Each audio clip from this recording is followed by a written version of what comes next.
तेरे कदमों में आना मेरा काम था, मेरी बिगड़ी बनाना तेरा काम है। मेरी आँखों को है दीद की आरज़ू, मेरी आँखों को है दीद की आरज़ू। व रहमतुल्लाहि व बरकातुहू। सभी हज़रात एहतिकाफ़ की नियत कर लीजिए। पढ़िए बिस्मिल्लाहिर्रहमानिर्रहीम।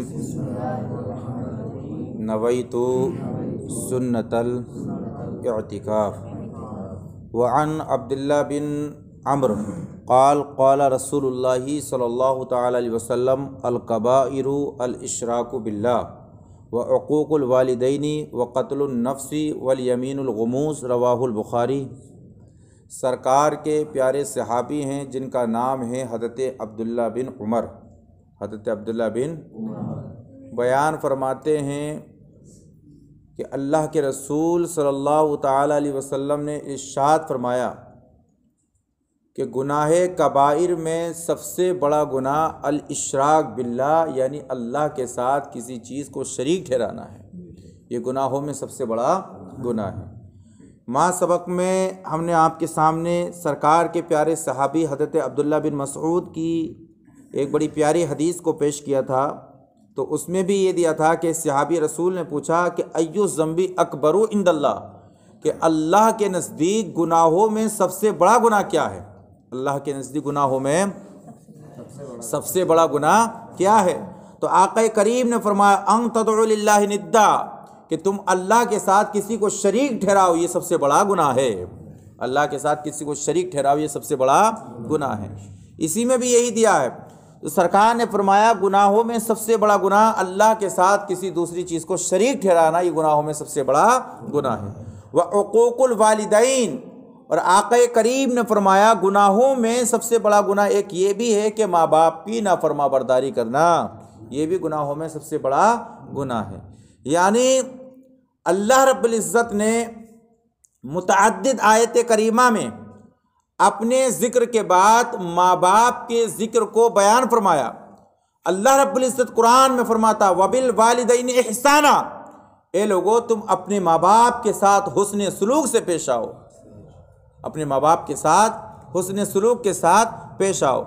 अल्लाह कुरान में फरमाता है वला तकुल लहुमा उफ़्फिन वला तनहरहुमा, ए लोगो तुम अपने माँ बाप को उफ तक का ना कहो। उफ समझते हैं आप, यानी हल्की सी आवाज़ में डांटना या कोई ज़रा सी तकलीफ़, जिससे आदमी को बीमार होता है तो उसकी आवाज़ कैसे निकलती है, आ और ओ और उफ वाली आवाज़ निकलती है कि नहीं निकलती है। तो अल्लाह रब्बुल इज़्ज़त ने फरमाया कि इस तरीके से भी तुम अपने माँ बाप को नहीं डांटो। अगर तुमने इस तरीके से आंखें दिखाकर अपने माँ बाप को डांट दिया तो समझ लो कि तुम गुनाह कबीरा के मुर्तकिब बन गए। एक दफ़ा की बात है, एक बच्चे ने अपने वालिद से पूछा कि अब्बा इस परिंदे का नाम क्या है। तो वालिद ने फरमाया कि इस परिंदे का नाम कौवा है। क्या बताया? कौवा है। फिर दोबारा पूछा कि इस परिंदे का नाम क्या है, तो वालिद ने बताया कि इस परिंदे का नाम कौवा है।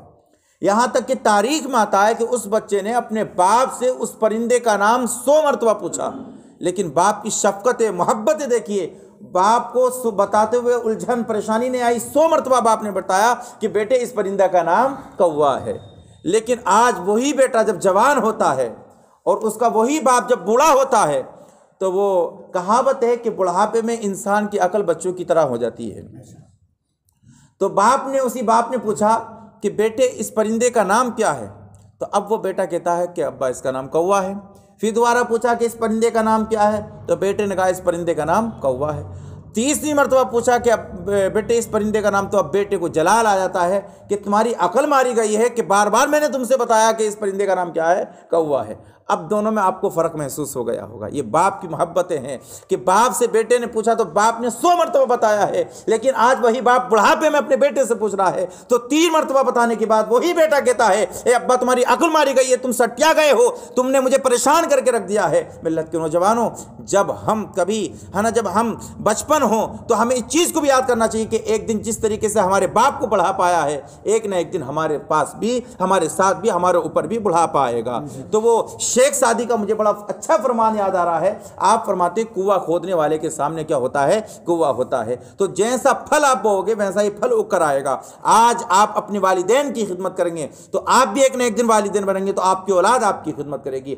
आका करीम सल्लल्लाहु अलैहि वसल्लम ने इरशाद फरमाया, ए लोगों, माँ बाप ही तुम्हारे लिए जन्नत है और माँ बाप ही तुम्हारे लिए जहन्नम है। तो सहाबा ने पूछा, या रसूलल्लाह ये कैसे हो सकता है कि माँ बाप ही जन्नत और माँ बाप ही जहन्नम हो? तो आका करीम ने फरमाया, ए लोगों, तुमने अपने माँ बाप का ज़माना पाया और तुमने अपने माँ बाप की दिलजोई की, उनके साथ मोहब्बत के साथ पेश आए, अकीदत के साथ पेश आए, और तुम्हारे माँ बाप ने हाथ उठाकर अल्लाह की बारगाह में दुआ कर दी, तो उस दुआ के वास्ते अल्लाह तुमको जन्नत अता फरमा देगा। और तुमने अपने माँ बाप का ज़माना पाया, तुम्हारे माँ बाप 10-10, 20-20, 50-50 रुपए के लिए तरस रहे हैं, वो दूसरों के बेटों से सवाल करते हैं। आज बेटा मालदार होता है ना, बेटे के पास दौलत आती है तो गाड़ी आती है, तो माँ बाप बात करते हुए डरते हैं कि कहीं ऐसा ना हो कि मेरे बेटे को, है ना, मेरा बेटा बुरा मान जाए, मेरी बात से तकलीफ पहुँच जाए। आपको मालूम है, एक दफ़े की बात थी कि एक नौजवान ऐसा था कि जो वकालत के मनसब पर फाइज हो गया और वो कुर्सी वकालत पर बैठा हुआ था। तो एक क्या बोलते हैं, उसके बूढ़े वालिद वहाँ पर पहुँचे, तो वकील साहब ने ये कहा, वकील साहब से पूछा उसने जाकर वहाँ पर कि मेरे वालिद, मैं उनका वालिद हूँ और अपने बेटे से मिलना है। तो वकील साहब ने अपने वर्कर को भेजा कि देख आओ कि दरवाजे पे कौन है। तो वर्कर ने बताया कि आपके वालिद आए हैं। तो वकील साहब ने कहा कि मेरे वालिद तो मरकर दुनिया से ही चले गए, क्योंकि वकील को मालूम था कि मेरे वालिद गंदे लिबास में है, मेले लिबास में है। अगर यहाँ आएंगे तो लोग देखेंगे कि देखो वकील साहब के वालिद कितने गंदे कपड़े पहनकर यहाँ पर ऑफिस में आ गए हैं। याद रखना, माँ बाप गंदे कपड़े में हो या अच्छे कपड़े में हो, है ना, आला सोच के हो या अदना सोच के हो, लेकिन वो माँ बाप होते हैं, उनका मकाम अल्लाह उसके रसूल के बाद होता है। उनकी इज्जत करेंगे तो अल्लाह रब्बुल इज्जत उनकी इज्जत के सदके में अल्लाह हमको दौलत अता फरमाएगा। तो सरकार ने फरमाया कि माँ बाप की नाफरमा बर्दारी करना ये गुनाहों में सबसे बड़ा गुनाह है, गुनाहों में सबसे बड़ा गुनाह। व कत्लुन नफ्सी, और किसी की जान का कत्ल करना, ये भी गुनाहों में सबसे बड़ा, किसी की जान का कत्ल करना गुनाहों में सबसे बड़ा गुनाह। वल यमीनुल गुमूस, और आका करीम फरमाते झूठी कसम खाना।